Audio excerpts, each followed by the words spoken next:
please subscribe and don't forget to press the bell icon to get notified whenever we upload a new video. CNBC TV18 Weekender. Hello and welcome to CNBC TV18 Weekender. I'm Shruti Mishra. My guest today is leading a brand that has devoted itself to beauty for over a century. With its international portfolio of 34 brands, this French cosmetics giant entered India 2 decades ago and today is one of the leading players in the Indian beauty market. Well, you guessed it right. I'm at Loreal's office in Mumbai. Let's go and meet the Managing Director of Loreal India, Jean-Christophe Letellier, and trace back Loreal's journey in India, its growth strategy and its future plans, and also what's in store for the beauty-conscious shoppers.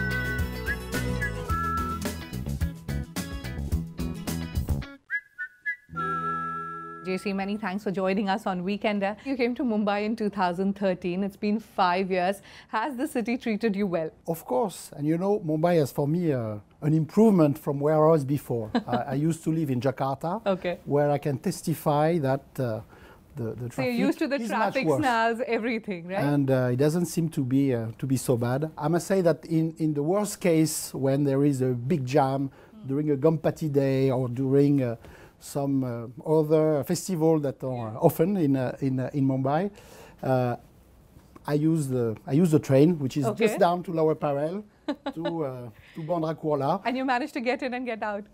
Yes, of course. And once you have done a few times, you get used to it. And I must say they are better and more on time than sometimes the French train that are. Oh wow, that's nice to hear. You know. All right, okay. So Loreal entered India in 1994. It's been 24 years and today you're one of the leading players in the Indian beauty market and you have what, about 14 products in India. 90% of Loreal's manufacturing happens in India. Take us through your growth strategy. So it's still a short journey when you think about it. We have been a late entrant in the Indian market in the 90s. And basically our journey has been to build aspirations first in India. When we came back in 1994, the beauty category was very basic, very nascent. It was more a cleansing gesture than any beauty gesture. And mostly need-based. Exactly. Yeah. And fundamentally, we have created aspirational brands and we have created new categories. So we have been very much focusing not on going on the largest market that was existing at the time, but building new categories that the consumer for the future would want. I would mention some example, like when we launched skincare, we didn't launch a whitening product, we launched an anti-aging product. We were the first one to bring the professional product into India with a lot of education. We brought the first conditioner to the country. Yeah. We brought the first dermocosmetic product that you can find in pharmacies. We brought also the first male face wash a few years back, or the first Kajalin pen. I could mention many of them. These are a lot of firsts here. But you know, Indian beauty market has been growing at 10 to 12%, but thrice the global pace. And currently being the 12th largest beauty market in the world, you've led Loreal since 2013. How has the market evolved and how excited are you about this opportunity? India market is fascinating and full of promise for the future. Because it's true, there is a big evolution. Currently the market grows, as you were saying, is one of the fastest in the world. Yeah.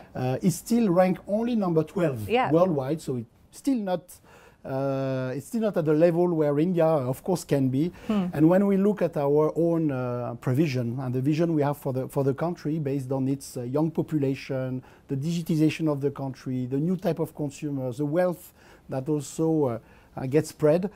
Fundamentally, we believe that India will sustain to be the fastest growing country in the world for beauty and will become in the top 6 where India belongs. Okay, by when? By 2025. Okay, so that's give us 10 years where India will be in the club of the top 5 beauty countries in the world, with also evolve consumption that will be based less on, again, hygiene and need-based, and more on beauty, and new routines, which will be very much driven by new categories like makeup, hair color, treatments for hair, which are still new and relatively nascent in the country. You know, you spoke about the new categories, but what are your focus categories for India and how different are they from your global categories? L'Oreal globally focus on 4 channels and through the 34 brands we have. Yes. And we cover all the big beauty categories where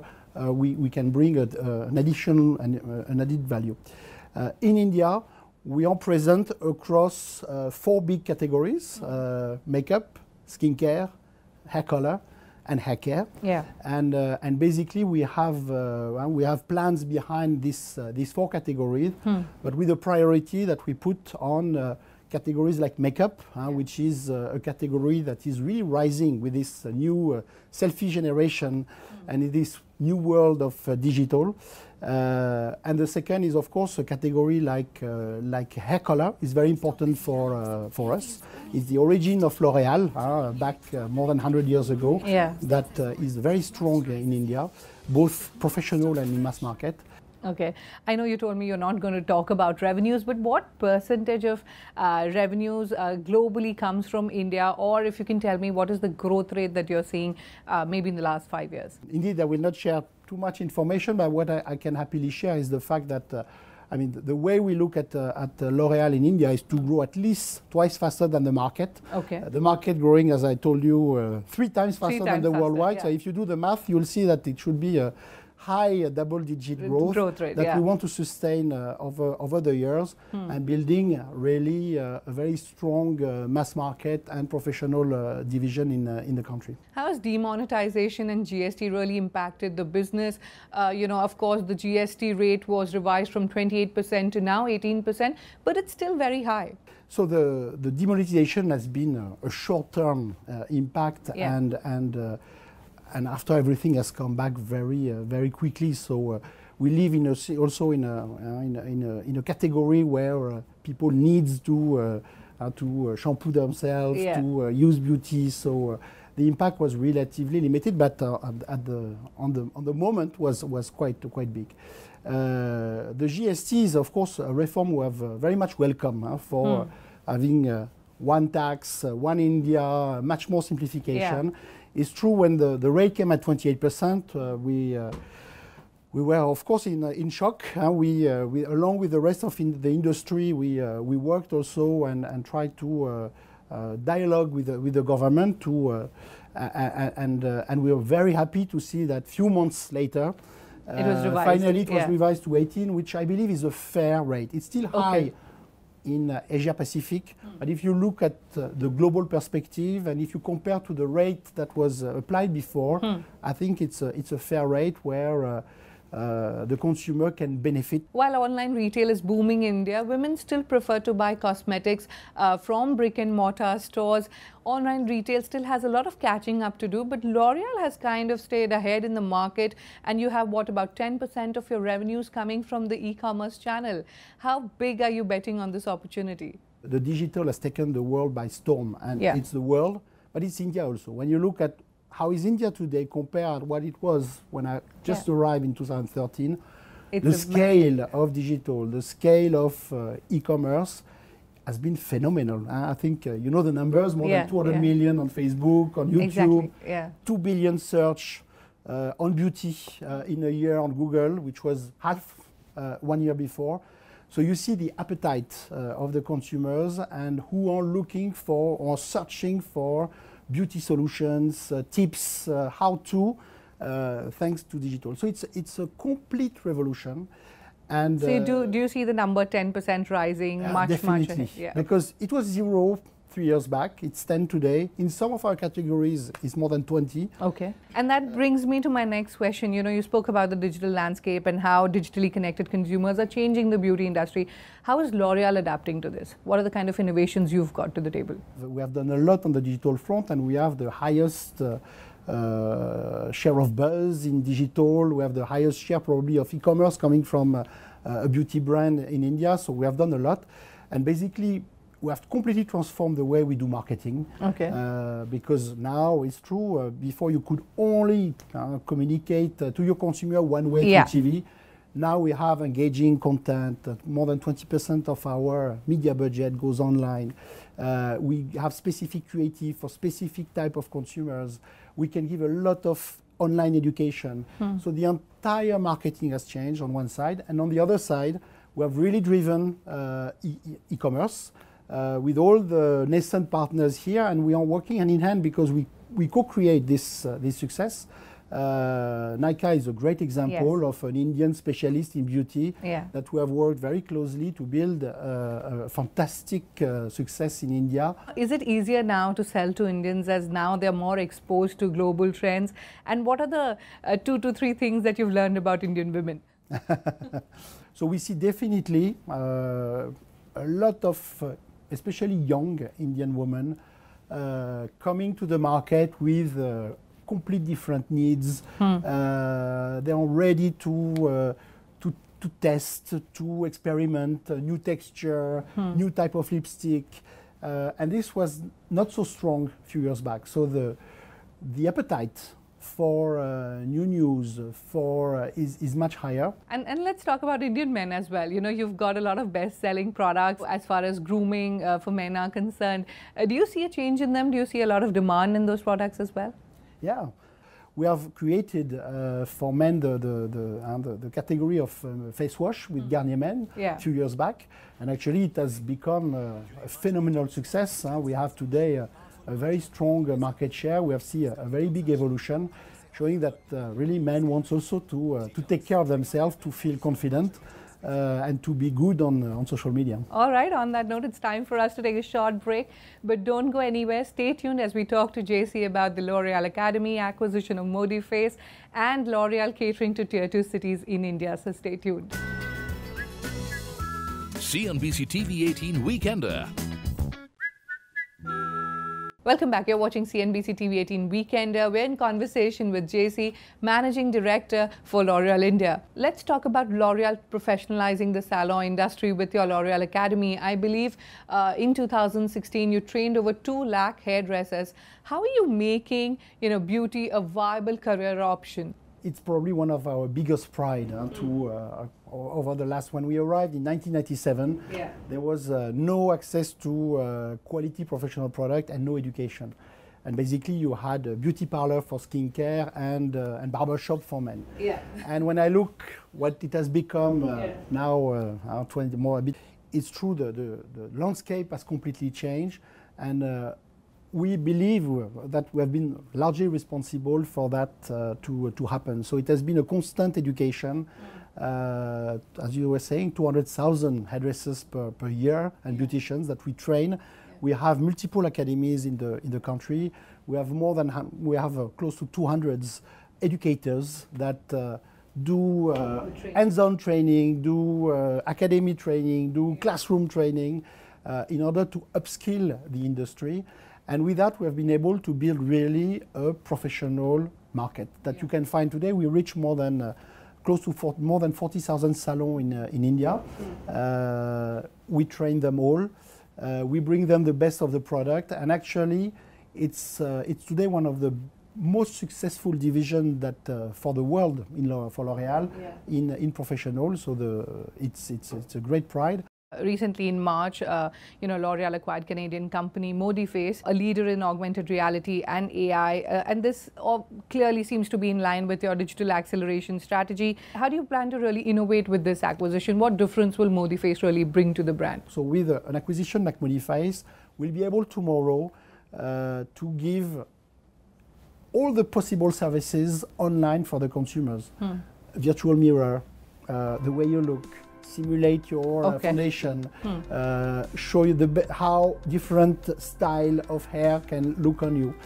So you can really have access to a 3D augmented reality to talk to this new consumer, the augmented reality consumers that wants online things that everything that they used to find only offline.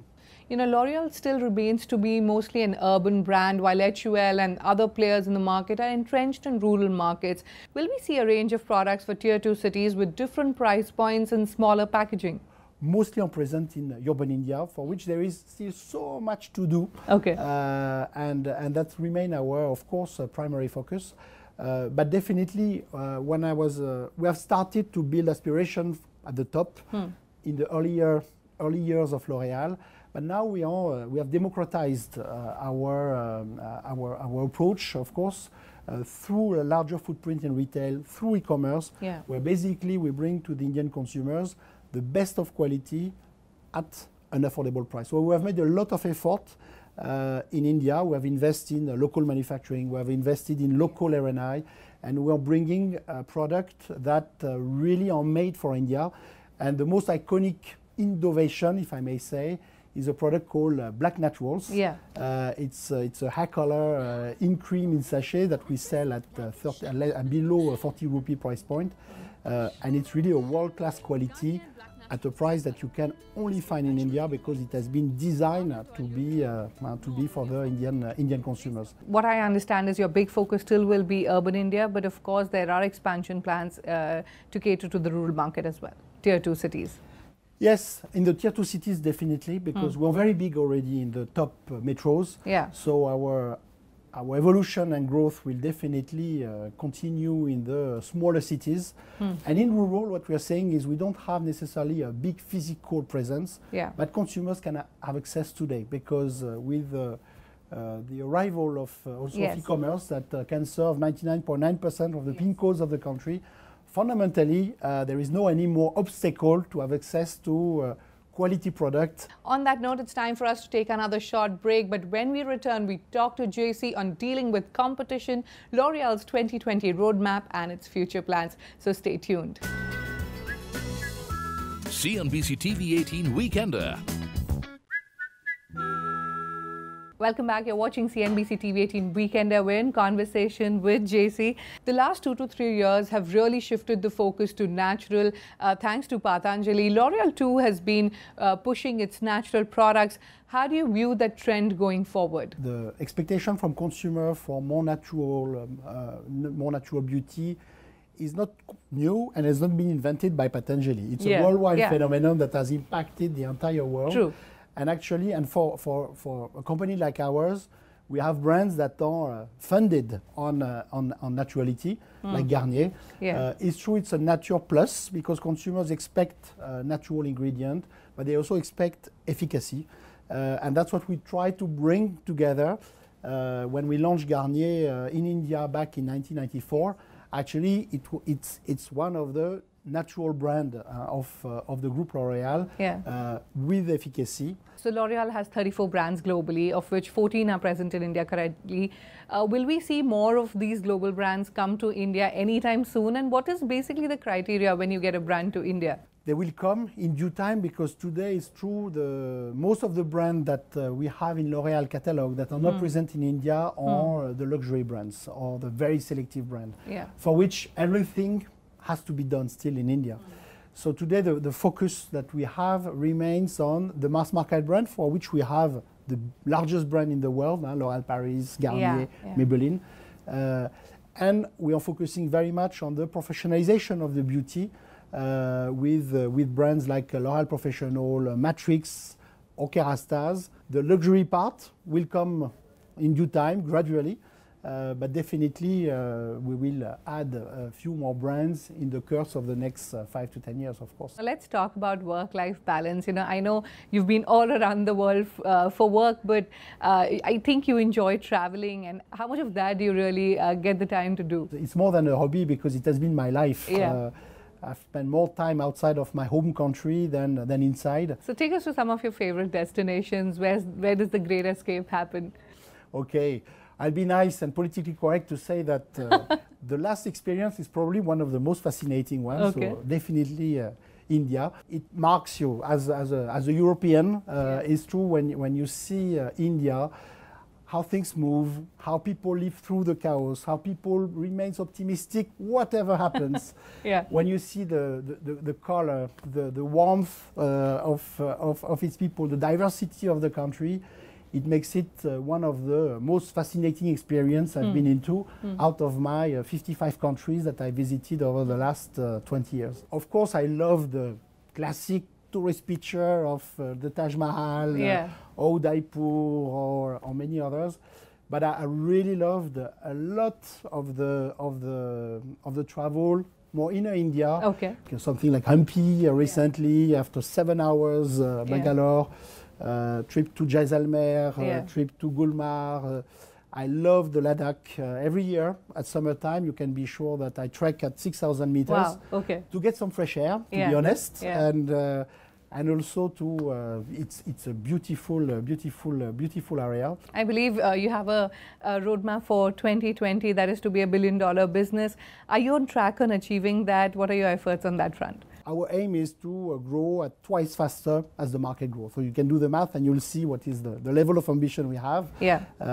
And we want to lead the social beauty transformation of India. We want to lead through the acceleration of digitization and through new innovation that will bring at an affordable price for the Indian consumers. Sure. There is another part, because not everything is economic, is about target and sales. Yeah. We believe that we don't have to separate economic success and societal responsibility. So we have a very important roadmap also in India for sustainable development. When it comes to innovation, we make sure that everything we use has a better impact in terms of biodegradability, in terms of solidarity sourcing or sustainable sourcing. When it comes to manufacturing, we make sure that our emission goes lesser and lesser. Okay. In India, we're minus 60% in CO2 emission, investing in solar panel, in windmill, etc.